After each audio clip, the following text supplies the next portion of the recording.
오늘은 고린도전서 13장 1절로 7절 말씀에 근거해서 사랑의 포용력이라는 주제로 말씀을 드리겠습니다.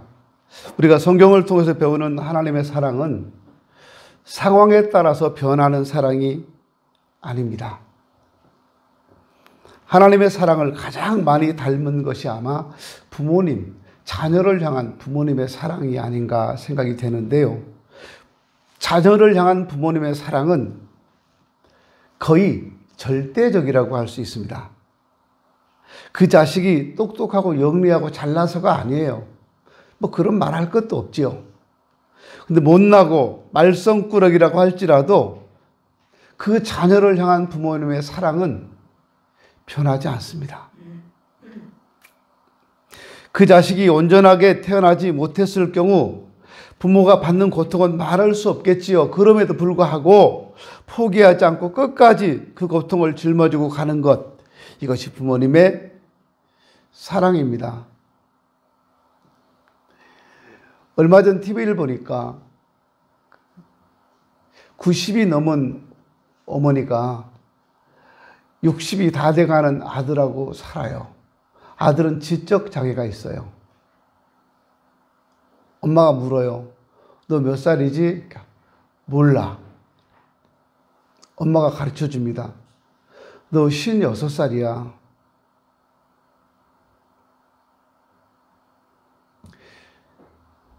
근데 이 아들이 얼마나 지극정성으로 어머니 곁에 붙어 있는지, 어머니가 불편하실까봐 얼른 뛰어와서 잡아주고, 어머니가 길에 나가면 얼른 뛰어와서 어머니 손잡고 같이 걸어주고, 제가 그걸 보면서요, 혼자 그 생각이 들었습니다. 제가 진짜 효자다.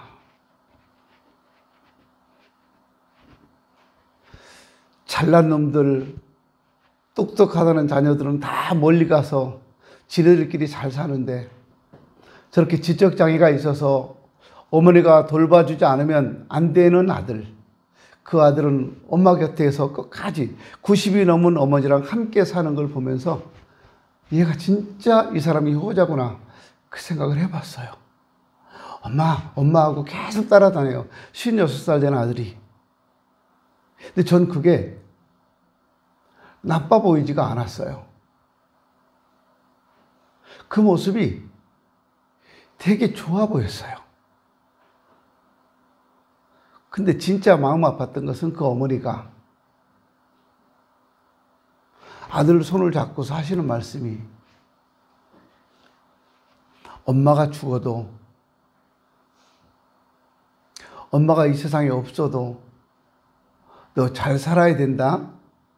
엄마. 뭔지 알고 대답하는지 모르겠어요. 그 엄마가 그래요. 내가 너를 두고 어떻게 눈을 감냐. 나 죽어도 눈 뜨고 죽을 거다. 엄마.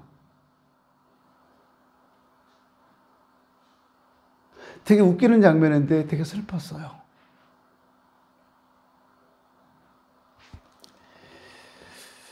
진짜 사랑은 가장 참고 가장 견디기 어려운 상황, 믿고 바랄 수 없는 상황에서 오히려 더 빛을 발하는 사랑이 아닐까 생각을 해봐요. 사랑은 모든 걸 참으며, 모든 것을 믿으며, 모든 것을 바라며, 모든 것을 견디느니라 성경은 말씀합니다. 여기서 말하는 모든 것이라고 하는 것은 모든 상황, 모든 조건을 다 포함하고 있습니다.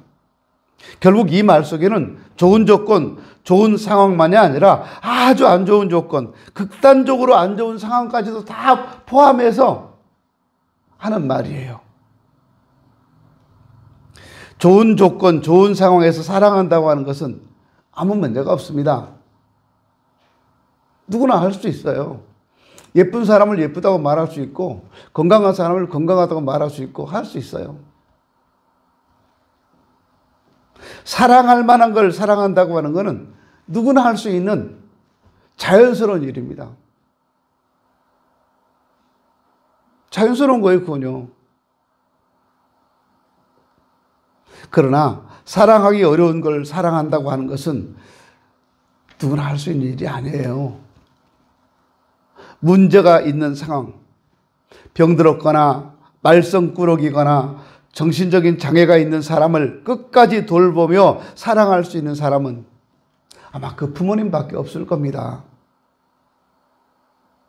모든 걸 참으며, 모든 걸 믿으며, 모든 걸 바라며, 모든 것을 견딜 수 있는 사랑이라고 하는 것은 하나님이 주시는 사랑, 하나님의 능력, 하나님이 주신 희생정신, 용기, 인내, 그리고 무한한 포용력이 아니고서는 가질 수 없는 겁니다. 하나님은 그가 만드신 인간이 죄악으로 인해서 타락했을 때 정말 사랑하기 힘든 존재로 전락해버렸지만 끝까지 포기하지 아니하시고 그 인간을 구원하시기 위해서 자기 독생자 아들을 세상에 보내주셨습니다. 이것이 진짜 사랑 아닐까요? 이런 사랑이 진짜 사랑이에요. 사랑은 여기 있으니 우리가 하나님을 사랑하는 것이 아니요 오직 하나님이 우리를 사랑하사 우리 죄를 위하여 화목제로 그 아들을 보내셨음이니라. 요한일서 4장 10절에 나오는 말씀입니다. 하나님은 결코 인간을 포기하지 않으셨습니다. 결코 인간에 대하여 절망하지 않으셨습니다. 그는 그 허물을 덮어주시고 인간이 변화될 걸 믿고 바라셨으며 인간들이 저지르는 온갖 죄를 참고 견디고 계시는 겁니다. 지금도 하나님은 참고 계시는 거예요.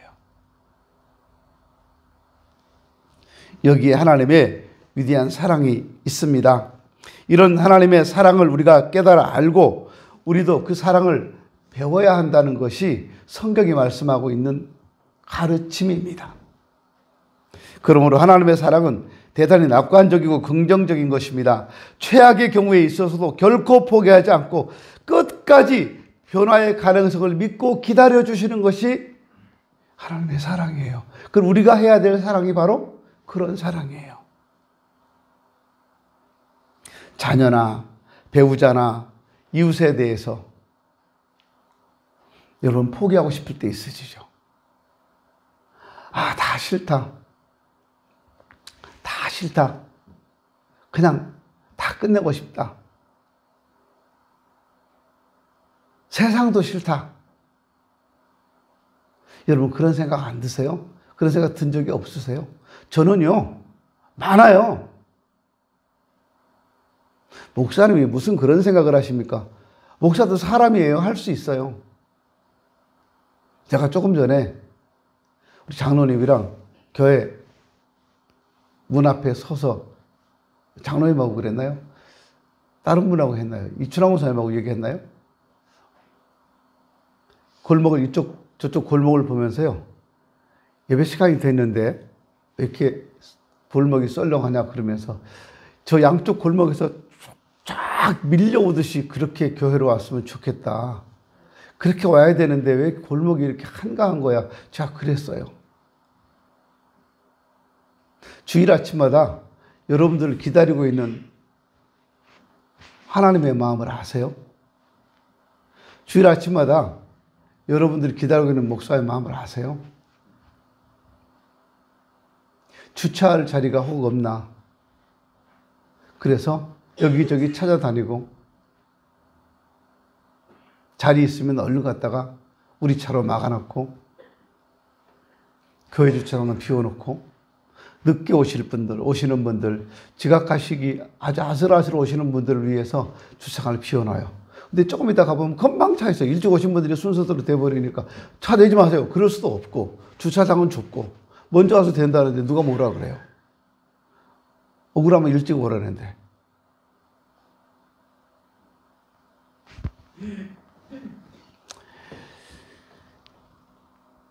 사랑은요, 모든 걸 참는다고 말합니다. 그래서 참는다고 하는 것은 단순히 인내를 말하는 것이 아니라 감싸주는 거예요. 덮어주고 보호해주는 겁니다. 참는다는 것은 지붕을 가리키는 말과 관계가 있어요. 사랑은 모든 걸 덮어주는 지붕과 같다는 겁니다. 베드로전서 4장 8절에 보면 사랑은 허다한 죄를 덮느니라 말씀하고 있습니다. 사랑은 모든 걸 가려줘요. 사랑은 어떤 허물이나 약점이나 문제나 잘못이라 할지라도 우선 덮어주고 가려줍니다. 사랑하는 자녀들의 과오나 허물을 다른 사람에게 막 떠들고 다니는 부모가 어디 있어요? 속이 썩어나와도 부모님들은 내 자식을 어디 가서 나쁘다고 말 안 해요. 절대로 안 해요. 자녀 흉을 보지 않아요. 막 흉보고 다니는 부모님이 계시다면 한번 생각해 봐야 돼요.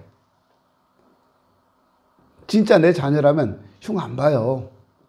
나 혼자 속 썩는 거죠. 끙끙 앓는 거죠. 사랑하기 때문에 내 자녀들의 허물이나 실수를 다른 사람에게 드러내고 싶지 않아요. 그래서 감춰주려고 하는 겁니다. 덮어주고 싶은 거예요. 내 자녀들의 허물을 막 드러내서 비난하고 욕하지 않아요.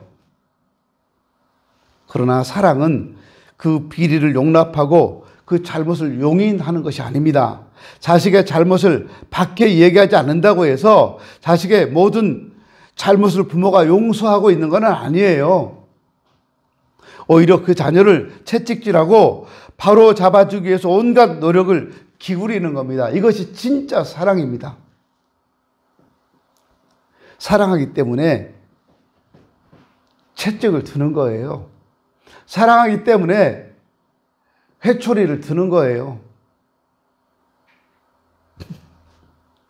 지난주에 제가 말씀드린 것 같은데 선교가 저한테 귀싸대기 맞았다고. 그 제가 아니라고 막 했잖아요. 그 집에 갔어요. 너 나한테 맞지도 않았는데 맞았다고 그러냐? 그러니까 때렸어요. 아니야, 난 널 때린 적이 없어. 너는 하도 이뻐서 어릴 때부터 너 늦둥이라서 이뻐서 엄마 아빠가 안아주고 막 뽀뽀해주고 그렇게 했지. 너를 때린 적은 없어. 그랬더니 선교가 하는 얘기가 한 번 때렸대요. 한 번.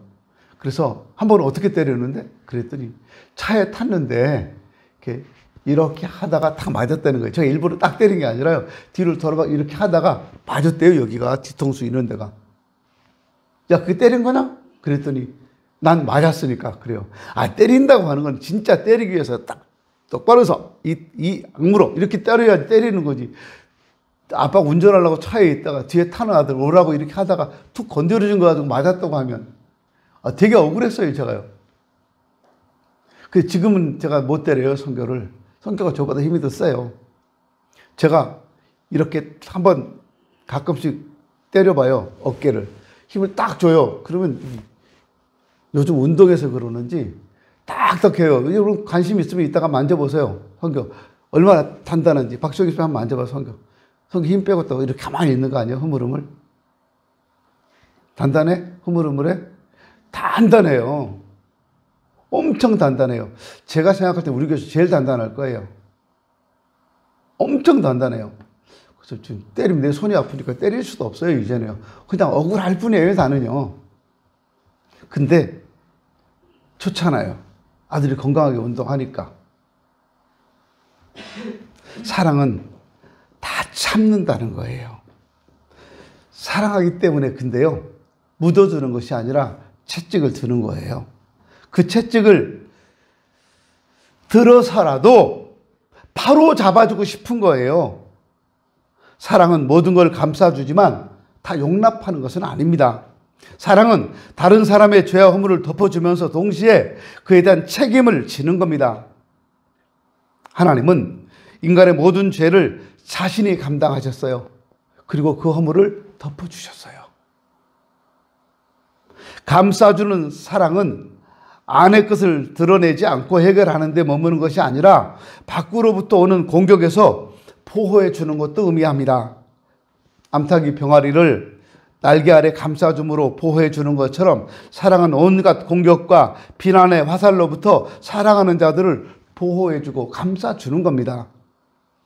우리가 그런 실례를 요나단과 다윗의 우정에서 볼 수 있습니다. 사울왕의 아들인 요나단은 다윗을 지극히 사랑했기 때문에 아버지가 다윗을 미워하고 죽이려고 할 때 어떻게 해서든지 그를 변호하고 보호해 주려고 애를 썼습니다. 그들의 우정은 이해관계를 초월한 사랑이었어요. 요나단은 사울의 뒤를 이어서 왕이 될 사람이에요. 저 다윗을 제거해버리면 자기가 왕이 돼요. 근데 저 다윗이 엄청 뛰어난 사람인데 저 사람을 내가 살려둬요? 근데 요나단은 살려줬어요. 오히려 도와줬어요. 이게 사랑이에요.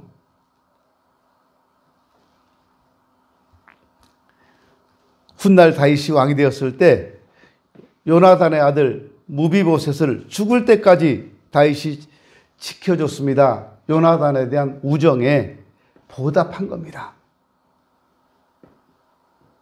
암탉이 그 날개로 병아리를 보호하려다 보면 자신이 희생을 당할 수도 있어요.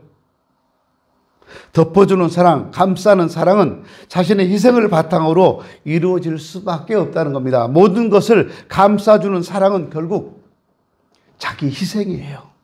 내 희생이 없이 감싸줄 수가 없어요. 우리 교회도 가족과 같아서 우리가 서로의 허물을 용납하고 서로 감싸주고 보호해 줄 때 진정으로 아름다운 사랑의 공동체로 성장할 수 있을 것입니다. 아픔은 우리가 감싸주고요. 우리 안에서는 수술을 해야죠. 곪은 건 짜서 도려내야 돼요. 그럴 때 더 심한 아픔이 없어요. 그 상처가 아물고 나면 괜찮아지잖아요. 골마 터지는데도 그거를 계속 감싸주기만 하면 더 커져요. 외부로부터는 감싸줘야 되지만 내 안에서는 그거를 해결해 줘야 되는 거예요. 때로는 짜증나는 일이 있고 용납하기 어려운 허물이 있다 할지라도 우리는 서로 떼어버릴 수 없는 그리스도 안에서 이루어진 한 가족이라고 하는 사실을 생각하면서 사랑으로 극복하고 사랑으로 감싸주는 아름다운 공동체를 이루어가야 합니다. 사랑은 모든 것을 믿는다고 했어요. 이 말은 사람들에 대해서 결코 믿음을 잃지 않는다는 것을 뜻합니다. 모든 것에 대해서 낙관적으로 생각하는 자세예요.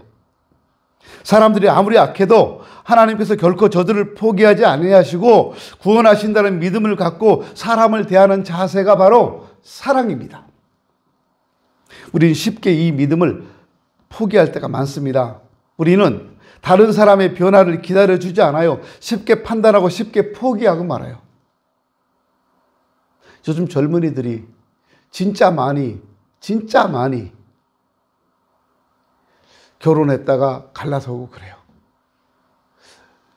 뭐 그걸 저는 잘했다 잘못했다라고 말하고 싶지는 않아요. 왜냐하면 다 이유가 있을 테니까. 그런데 그 이유를 따지기 전에 보면 거기에 뭐가 있냐면 기다려주지 못하는 거예요. 상대방을 쉽게 포기해버리는 거예요. 쉽게 판단해버리는 거예요. 이 인간은 이런 인간이야. 당신은 그런 사람이야. 이렇게요. 내가 아무리 아니라 그래도 뭐가 아니야. 긴데. 어쨌든 한두 번 그런 모습이 나올 수도 있겠죠. 그런데 그걸 그 사람의 전부라고 생각해서 낙인을 딱 찍어 놓으니까 그다음부터는 대화가 안 되는 거예요. 뭔가 만회할 기회를 주지 않는 거예요. 한 번 나쁜 사람, 영원히 나쁜 사람. 이렇게요. 근데 우리 기다려 줍시다. 서로 기다려 주고 쉽게 판단하지 마세요. 쉽게 포기하지 마세요. 내가 사랑하면 그 사람 변화할 수 있어요. 끝까지 내가 사랑하면 변화될 수 있어요. 요즘처럼 사악한 시대에 사람을 믿는다고 하는 건 쉬운 일이 아닙니다. 대개는 그 믿음을 배신당할 수인데요. 믿는 덕에 발등 찍힌다는 속담이 있잖아요.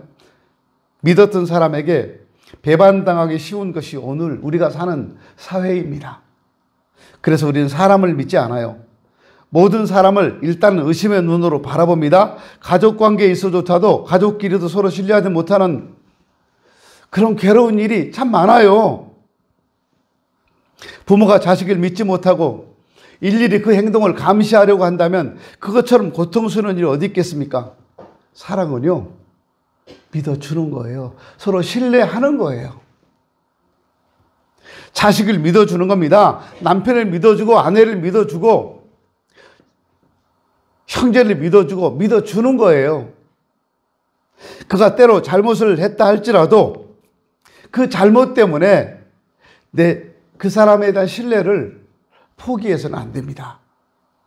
그가 하나님이 기뻐하실 만한 사람이 될 것이라고 하는 믿음을 갖고 그 믿음이 끝까지 유지된다면 그 사람도 믿음을 배반하지 않을 거예요.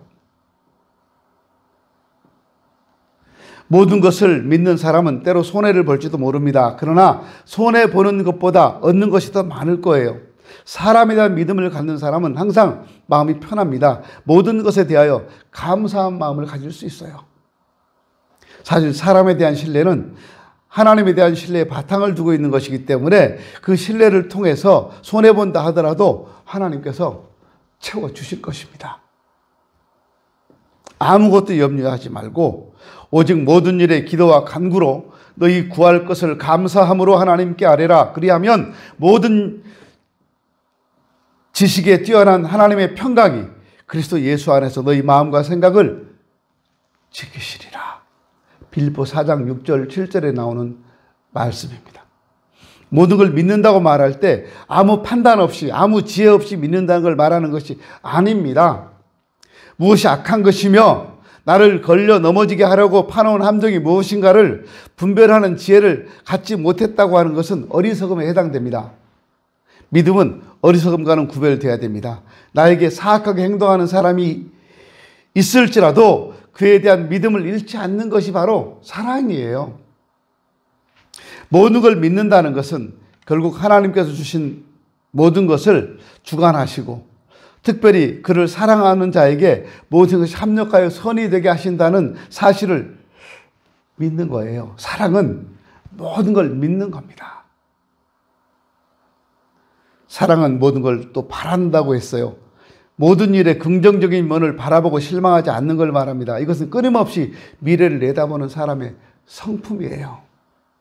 우리가 결혼하신 분들 제가 종종 했던 얘기인데 맨 처음 결혼하기 전에 이 사람 너무 좋아.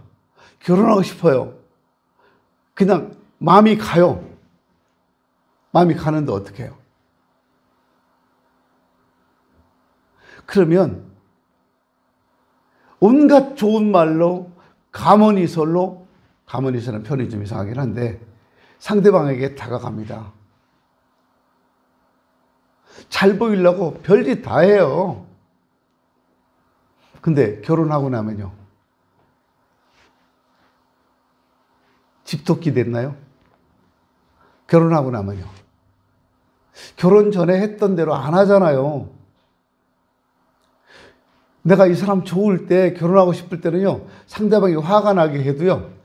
그냥 아주 선한 척 착한 척 화 안 내고 그랬어요. 지금은요. 말끝마다 화내잖아요. 벌끈벌끈 하잖아요, 여러분. 안 그러세요? 발끈발끈 안 하세요? 퉁명스럽게 말하잖아요. 그 전에는 아무리 맛없게 음식을 해줘도 맛있다, 맛이 새롭다, 맛없다고 안 해요. 맛이 새롭다. 뭔 맛이 새로워? 엄마가 해주던 거 먹다가 해주니까 내 입맛에 안 맞죠. 근데 맛이 없어요. 안 해요. 맛이 새롭다. 신선하다. 뭘 신선해, 신선하게. 근데 결혼해서 살면요. 뭐가 이렇게 짜? 왜 이렇게 싱거워? 왜 이렇게 맛이 없어? 그러면 상대방은 기분 나쁜 거예요. 음식 열심히 해줬는데 그러면 네가 해먹어. 그리고 안 해주잖아요. 네가 해먹어 하는 순간에요. 신뢰가 깨져버리는 거잖아요. 맛이 아무리 없어도요. 그 밥상 챙겨주는 게 고맙지 않아요? 똑같이 놀고 똑같이 일하고 똑같이 들어왔는데 혼자 밥을 챙겨줘요. 되게 고맙지 않아요? 저만 그런가요? 저는 아내가 밥 해주면 되게 고맙더라고요. 안 해주면요. 당연한 거예요. 안 해주면. 아무 소리 안 해요. 밥 달라고 안 해요. 줘요. 어떻게 해요? 그냥 굶어요. 근데 제 아내는 제가 굶게 놔두지 않더라고요. 밖에 나갔다가 들어왔어요. 제가 굶고 있잖아요. 그러면 점심 먹었어요? 아니요. 그러면 혼자 좀 챙겨서 드시지. 그래. 그럼 제가요, 먹을 게 없어요. 그럼 뭐가 있는데 왜 없냐고 그래. 가서 보면 다 있어요. 아까는 안 보였는데 왜 지금 보이지? 아니, 저 혼자 있을 때는 안 보여요. 근데 아내가 오면 다 보여요. 밥도 보이고 반찬도 보이고 다 보여요. 신기하지 않아요? 그러니까 저는 아내를 떠나서는 살 수 없는 사람인가 봐요. 해주는 밥 먹어야 되고요. 우리 성교는 엄마가 밥 안 해줘도 지가 알아서 다 챙겨 먹어요, 쟤는요. 엄마가 안 해줘도 상관없어요. 지가 알아서 다 해결하니까. 저는 근데 해결 못 해요. 아내가 안 주면 안 먹어요. 아직 굶지 뭐. 한두 끼 굶는다고 뭐. 살 빠지고 좋다. 그리고 앉아 있어요. 커피만 마셔요, 계속. 가끔씩 밥 먹어요, 요즘은요.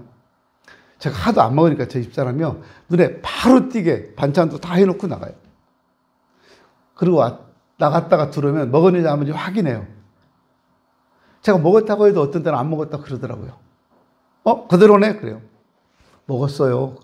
그대로인데요. 조금 먹었어요.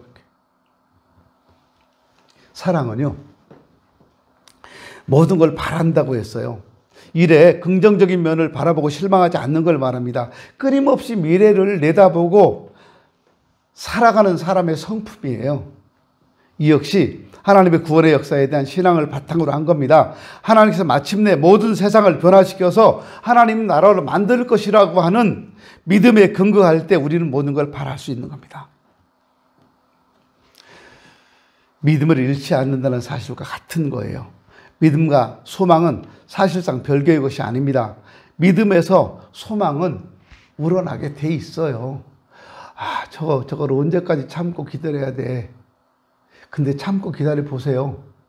언젠가는요, 내가 참고 기다리고 믿어준 만큼 상대가 나한테 보상해 줄 거예요. 보답해 줄 거예요. 전 그렇게 봐요. 사랑은 절망적이라고 생각되는 상황 속에서도 가능성을 찾아내고 그것에 대한 기대를 버리지 않는 걸 말합니다. 바란다고 하는 것은 현재는 이루어지지 않았거나 나타나지 않은 긍정적인 요소들이 언젠가는 나타날 것이라고 하는 기대를 갖고 사는 걸 말해요. 사실상 사람은 여러 차례 변신을 합니다. 변화를 거치면서요. 지금 상황으로 그 사람을 판단해서는 안 되고 얼마든지 바뀔 수 있는 가능성을 내다보고 살아가는 것이 사랑입니다.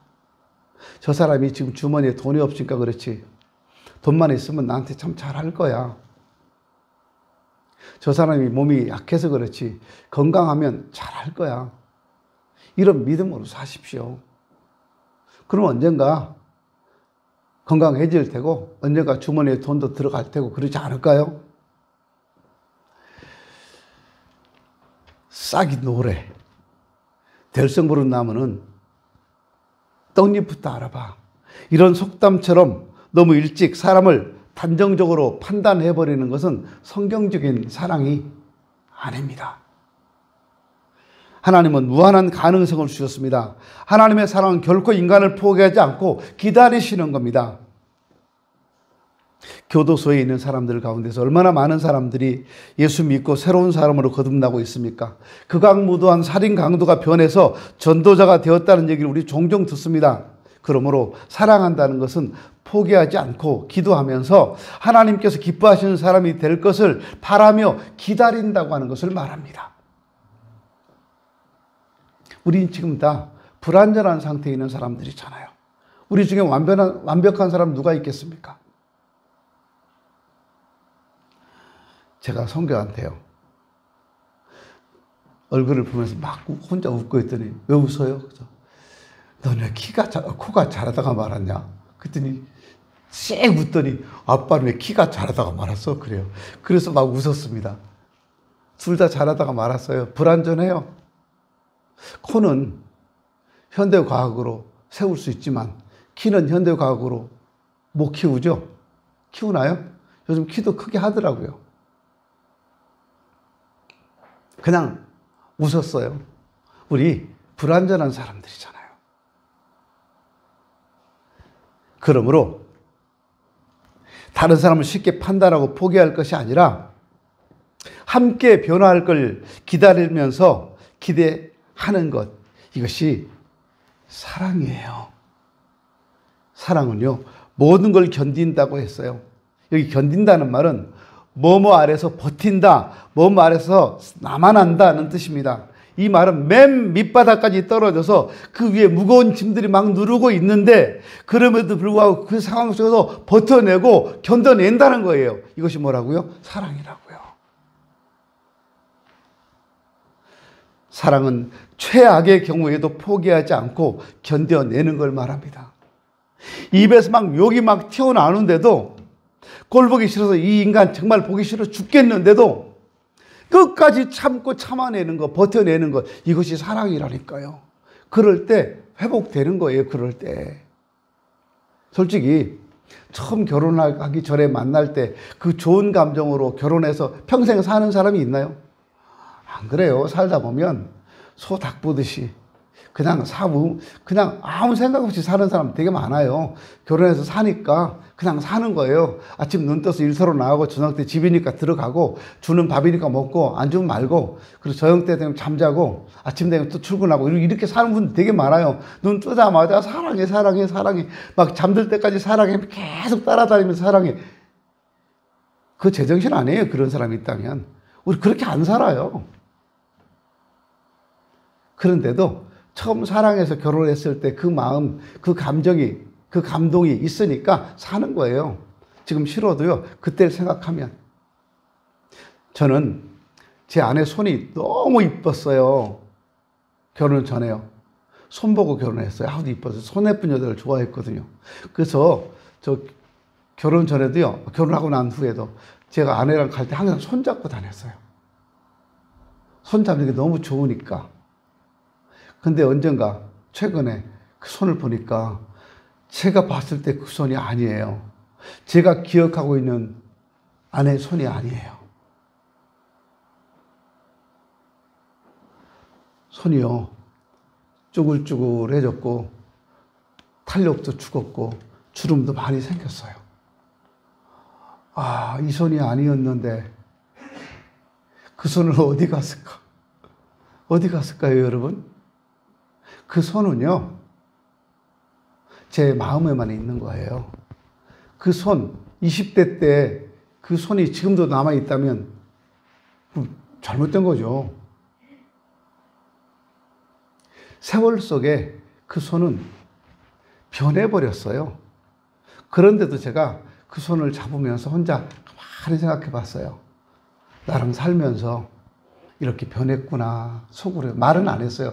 말하면 또 그래, 너 때문이야. 너랑 살면서 그랬어. 막 그럴까봐 너라고는 안 하지만 차마 그렇게 말은 안 하고요. 아무 말 안 하고 제가 이따가 나중에 당신 손 참 예뻤었는데 그랬어요. 그 말은 지금은 안 예쁘다는 말은 아닙니다. 그 예뻤던 손이 변해버렸다는 그 쓸쓸함과 아쉬움이 있는 거예요, 저한테요. 미안함도 있고요.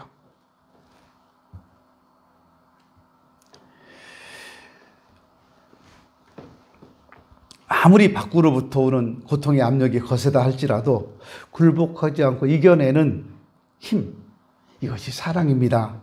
예수님께 있어서 십자가의 고통은 너무나 무거운 것이었습니다. 너무 감당하기 힘들었기 때문에 주님도 기도하시잖아요. 아버지여, 이 잔을 내게서 지나가게 하옵소서. 예수님 그 잔 받기 싫었어요. 사람이잖아요. 사람인데 30대 초반밖에 안 됐는데 죽고 싶겠어요? 그래서 기도하십니다. 아버지여, 이 잔을 내게서 지나가게 하옵소서. 그러나 나의 원대로 마옵시고. 나의 원은 뭐죠? 이 잔이 지나가는 거예요. 십자가 안 지는 거예요. 살아가는 거예요. 안 죽고. 그러나 나의 원대로 마옵시고. 나의 원은 그건데 아버지의 원대로 하옵소서. 아버지의 원은요, 아들이 십자가에 죽는 거예요. 아들의 원은요, 안 죽는 거예요. 죽기 싫은 아들의 마음과 아들을 죽여야 하는 아버지의 마음이 지금 막 왔다 갔다 하고 있는 거예요.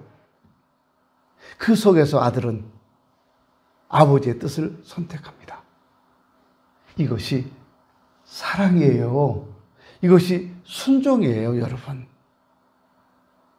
요즘 젊은이들은 부모님들한테도 잘잘못 딱딱 따지고, 부모도 잘못했으면 자식한테 잘못했다고 할 줄 알아야 된다고.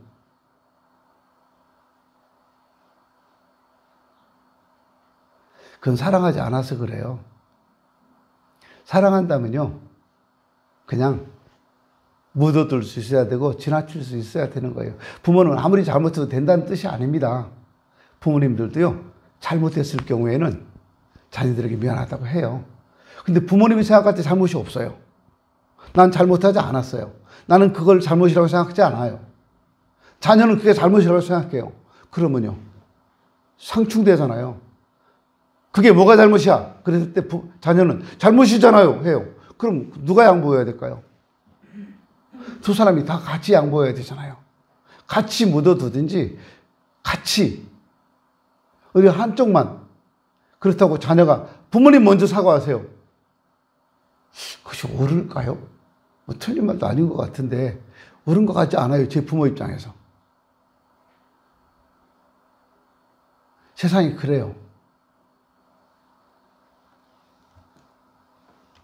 때로 감당하기 어려운 시련들이 올 때가 있습니다. 예수님도 그러셨잖아요. 십자가 지기 싫었다고 제가 말씀드렸어요. 너무 감당하기가 어려워. 때로는 세상을 떠나고 싶은 마음도 있어요. 죽고 싶은 마음이 들 때도 있어요. 그러나 많은 사람들이 그 시련을 이겨낼 수 있는 것은 바로 가족에 대한 사랑 때문이에요. 내가 다 포기하고 세상 떠나면 남은 사람은요, 그거야 뭐 지들이 알아서 하겠죠. 아니에요. 그건 지나치게 잘못된 생각이에요. 제가 떠나면 남아있는 사람들이 얼마나 힘들어할까요? 내가 떠나면, 여러분 생각해 보세요. 내가 떠나면 남아있는 내 가족들이 얼마나 힘들어하겠어요. 내 남편이 얼마나 아파하고, 내 아내가 얼마나 아파하고, 내 자녀들이 얼마나 아파할까요? 그래서 참고 견디면서 그 어려움을 이겨내는 거거든요. 이것이 사랑이라니까요.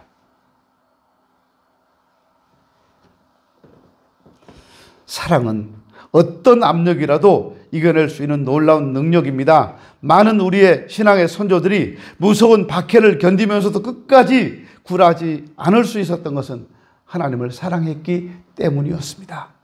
사랑은 모든 것을 견디는 겁니다. 사랑은 가장 좋지 않은 상황 속에서도 감싸주고 믿음을 잃지 않으며 항상 소망 가운데 견뎌내는 겁니다. 사랑은 어떤 상황 속에서도 포기하지 않고 포용해주는 힘이에요. 사랑은 어떤 시련, 어떤 고통 속에서도 낙심하지 않고 그걸 극복해내는 힘입니다. 사랑은 그런 의미에서 긍정적인 거예요.